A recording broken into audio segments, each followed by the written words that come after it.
Good day guys, welcome sa panibagong video natin dito sa JK's Bike Shop. Located lang sa Marikina City. At may papakita ko sa inyo, Pinarello Paris. Ang sukat ng frame size niya ay 50 sa top tube, 44 naman sa seat tube. Estimated na timbang nito ay 7.5 kg. Sa crank, FSA K-Force Carbon 2x na may 53x39 teeth. Sa FD, Campagnolo Record Carbon Titanium.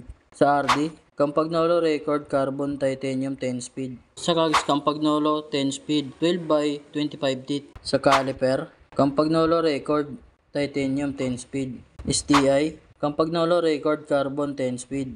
Sa drop bar, Most Cylon Team Edition Carbon. Sa stem, Deda Zero. Sa seat post, Most Carbon. Sa saddle, Physic. At sa wheelset, Most Wildcat F3. At kung nagustuhan mo itong Pinarello Paris ng JK's Bike Shop, available pa to for only 75,000 pesos. Ang payment method namin, cash, Gcash, Paymaya, bank transfer, or any bank cards. Mag-message lang sa JK's Bike Shop para makausap si Bossay at Madam Wembley.